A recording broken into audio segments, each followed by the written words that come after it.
மாண்புமிகு முதலமைச்சர் அவர்கள்.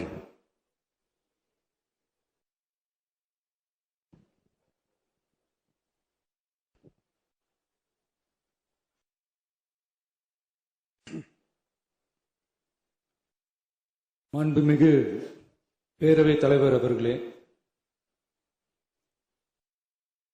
மக்களே மக்களுக்காக மக்களால் நடத்தும் ஆட்சி மக்களாட்சி என்றார் அமெரிக்க முன்னாள் குடியரசுத் தலைவர் திரு ஆப்ரஹாம் லிங்கன்.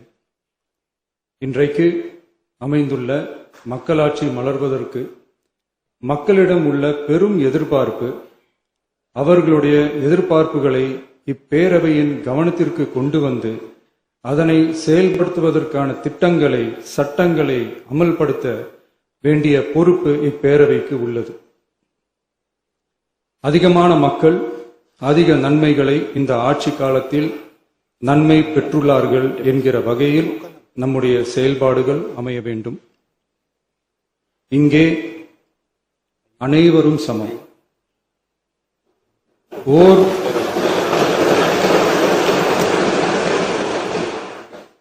ஓர் உறுப்பினரை கொண்ட கட்சிகள் இங்கே இடம் பெற்றிருந்தாலும் அவர்களுடைய கருத்துகளுக்கும் அதிக எண்ணிக்கை பெற்ற தமிழக வெற்றி கழக உறுப்பினர்கள் தெரிவிக்கும் கருத்துகளுக்கும் சமமாகவே மதிப்பளிக்கப்பட்டு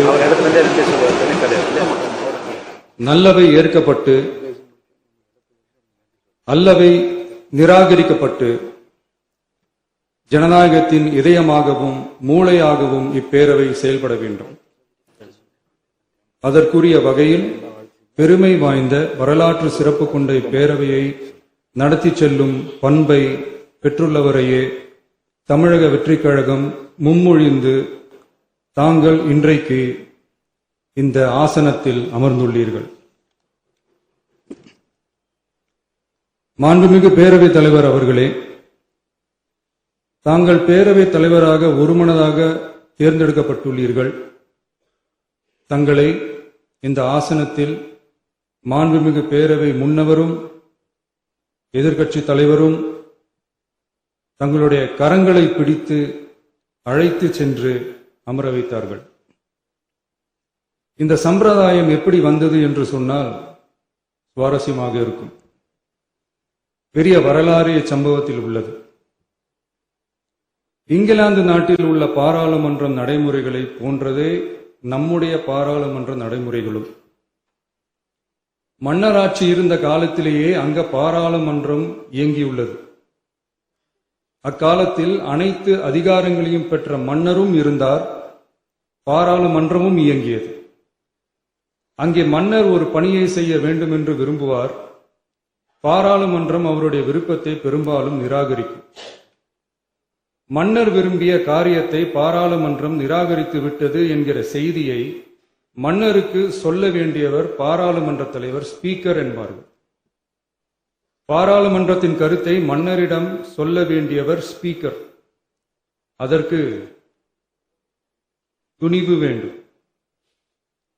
சில பணிகளை செய்வதற்கு தான் பாராளுமன்றத்தின் அனுமதி வேண்டுமே தவிர அந்த ராஜ்யத்தில் உள்ள எந்த பிரஜைக்கும் மரண தண்டனை விதிக்கும் அதிகாரம் மன்னருக்கு உண்டு.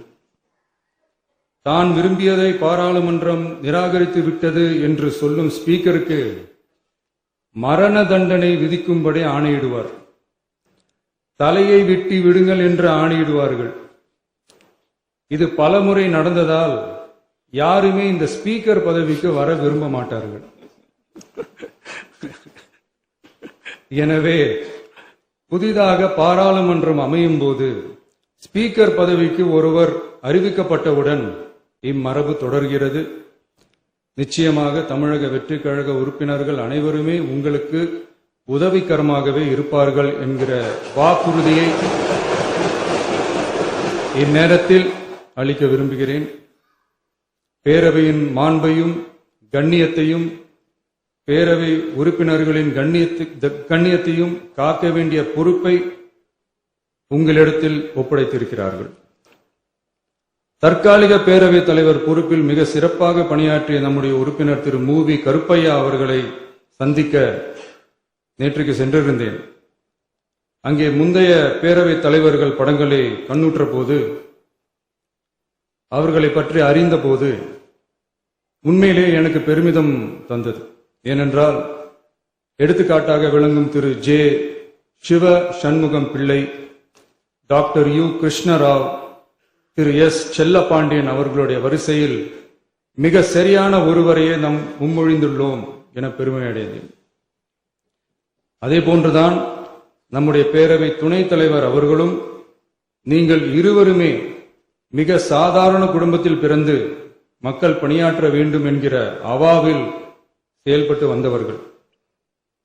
குணம் நாடி குற்றமும் நாடி அவற்றுள் மிகை நாடி மிக்க கொளல் எனும் வள்ளுவரின் வாய்மொழிக்கேற்ப சட்டமன்ற நடவடிக்கைகள் சீராக, செம்மையாக, அமைதியாக நடைபெறும் வகையிலும் சட்டமன்ற ஜனநாயக பண்புகள், நெறிமுறைகள் பேணி பாதுகாக்கப்படும் வகையிலும் இந்த அவைக்கு பேரவைத் தலைவரும் பேரவை துணைத் தலைவரும் பெருமை சேர்ப்பீர்கள் எனும் நம்பிக்கை எனக்கு உண்டு. அரசியலுக்கு அப்பாற்பட்டு மனிதர்களை மதிக்கும் நல்ல பண்புகள் நிலைநாட்டப்பட வேண்டும். தமிழ் பண்பாடு போற்றப்பட வேண்டும். அவையின் மரபும் மாட்சிமையும் மதிப்பும் காக்கப்பட வேண்டும் என்ற நல்லெண்ணத்தின் அடிப்படையில் அந்த பதவி ஏற்றுள்ள தங்கள் இருவராலும் காப்பாற்றப்படும் என்னும் நம்பிக்கையை மீண்டும் தெரிவித்து என் உரையை நிறைவு செய்கிறேன். நன்றி, வணக்கம்.